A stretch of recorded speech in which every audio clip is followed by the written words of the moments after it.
নমস্কার বন্ধুরা, আমার RitzTipz চ্যানেলে তোমাদের সকলকে জানাই স্বাগত। বন্ধুরা, আজ তোমাদের সাথে শেয়ার করব মটর সাথে অসাধারণ সুস্বাদু রেসিপি, যা গরম ভাতের সাথে দারুণ লাগে খেতে। চলো এবার তবে রান্না শুরু করি। এখানে আমি 100 গ্রাম পরিমাণ মটর শাক নিয়েছি 3টে ছোট সাইজের আলু, আর নিয়েছি 10টার মতন বড়ি, আর নিয়েছি কাঁচা লঙ্কা। এখানে মটর শাকে মোটা এই ডাঁটিটা বাদ দিয়ে খালি সরু সরু ছোট পাতাগুলো নিতে লাগবে, আর উপর থেকে এই আকর্ষটুকু বাদ দিয়ে দিতে হবে।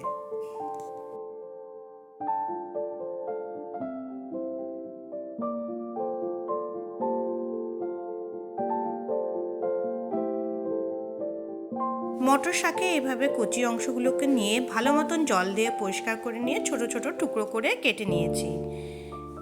এখানে আমি আলুগুলো টুকরো করে নিয়েছি, আর 2টো কাঁচা লঙ্কা মাঝখান থেকে চিড়ে নিয়েছি। এবার গ্যাস অন করে কড়াইতে আমি 3 চামচ পরিমাণে সর্ষের তেল দিয়ে দিলাম। তেল ভালো মতন গরম করে নিয়ে ওর মধ্যে বড়িগুলো দিয়ে দিলাম। বড়িগুলো হালকা লাল করে ভেজে নিচ্ছি।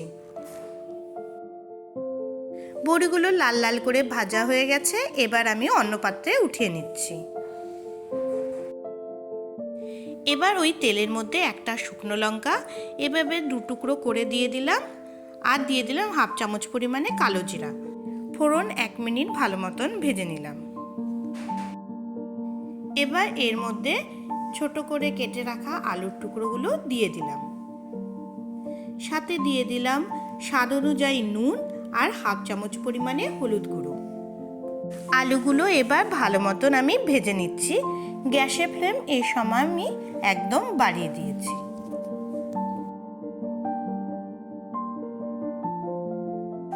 আলুগুলো ভাজা হয়ে আসলে ওর মধ্যে আমি 2টো কাঁচা লঙ্কা চিড়ে রেখেছিলাম, সেই কাঁচা লঙ্কাগুলো দিয়ে দিলাম। হালকা কাঁচা লঙ্কাগুলো ভেজে নিচ্ছি।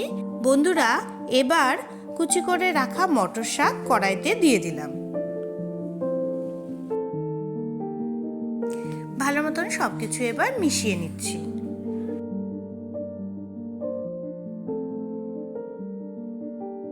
বন্ধুরা, দেখতেই পাচ্ছ শাকের থেকে অটোমেটিক জল বের হতে শুরু হয়েছে।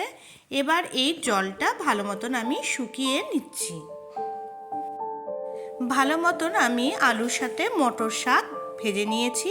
এবার এর মধ্যে 1/2 কাপ পরিমাণে জল দিয়ে দিলাম। জল দিয়ে খুন্তির সাহায্যে হালকা নেড়ে চেড়ে নিচ্ছি। এবার ঢেকে আমি 3 থেকে 4 মিনিট রান্না হতে দেব। 4 মিনিট পর আমি কভার সরিয়ে নিচ্ছি। আমি এবার চেক করে নিব আলুগুলো সেদ্ধ হয়েছে কিনা। আলুগুলো ভালোই সেদ্ধ হয়েছে। এবার এর মধ্যে আগের থেকে ভেজে রাখা বড়িগুলো আমি ছোট ছোট টুকরো করে রেখেছিলাম, সেই ভাজা বড়ির টুকরোগুলো দিয়ে দিলাম। ভালো মতন এবার সব কিছু মিশিয়ে নিচ্ছি। আরও 1 মিনিট আমি এভাবে মটর শাক রান্না হতে দিব, যাতে ঝোলটাও একটু শুকিয়ে যায়। আমি এই রান্নাটা একটু ঝোলঝোল রাখবো। তোমরা যদি একদম শুকনো খেতে চাও তাহলে আরেকটু ঝোল শুকিয়ে নেবে। গ্যাসের ফ্লেম অফ করে দিলাম। আমার মটর শাক তৈরি। গরম গরম ডাল ভাতের সাথে এই মটর শাকের রেসিপিটি অসাধারণ লাগে। তোমরা বাড়িতে অবশ্যই এইভাবে মটর শাক তৈরি করে আমাকে কমেন্ট করে জানাবে তোমাদের কেমন লেগেছে। ভালো লেগে থাকলে অবশ্যই লাইক করে দিবে, চ্যানেলটিকে সাবস্ক্রাইব করে দিবে এবং পাশে বেল আইকনটিকে ক্লিক করে দিবে নিত্য নতুন রান্নার রেসিপি সবার আগে পাওয়ার জন্য। ভিডিওটি ভালো লেগে থাকলে অবশ্যই ফ্রেন্ডস ফ্যামিলির মাঝখানে শেয়ার করে দেবে। আজকের ভিডিও এখানেই শেষ করছি। সবাই খুব ভালো থেকো। দেখা হবে পরের ভিডিওতে।